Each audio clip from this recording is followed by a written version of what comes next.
Not uncommon to hear the United Nations accused of waste and mismanagement and even corruption, but it is somewhat unusual when the UN investigates itself and finds some of the same things.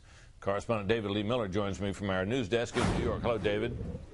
Britt, after years of controversy, a UN agency spending billions of dollars to fight poverty worldwide still can't get its act together. And what's even more astonishing, the UN's own internal audit unit is making the accusation against the UNDP, the United Nations Development Program.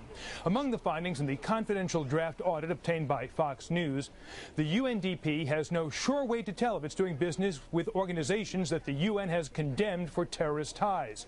Some UNDP workers say the cross-checking of terrorist sanctions is cumbersome and inefficient. Half of all staffers hired to buy supplies did not have basic training, and their jobs were drastically underqualified for their jobs. Furthermore, nearly $600 million worth of purchases on the books never took place, and in many instances, goods were purchased without competitive bidding. In Colombia, dice were even rolled to select which companies should be awarded multi-million-dollar contracts. UNDP officials admit they are disappointed with the audit's findings, but say they are making changes.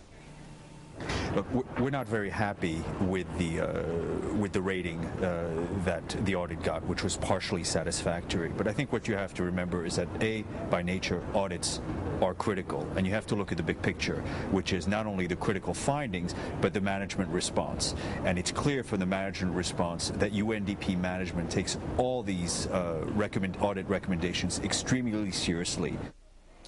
Despite appearing apologetic, the UNDP spokesman wasn't telling the whole story. Although in our interview he said the audit rated the agency partially unsatisfactory, the review in fact gave an unsatisfactory rating, urging immediate corrective action when it came to how rules and regulations are applied when purchasing goods.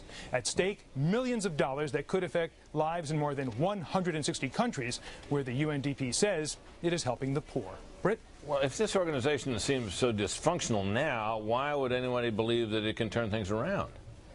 Well, Britt, when it comes to cleaning up its own mess, critics of the UNDP have said it does not have a good track record. The UNDP says, though, changes are now underway.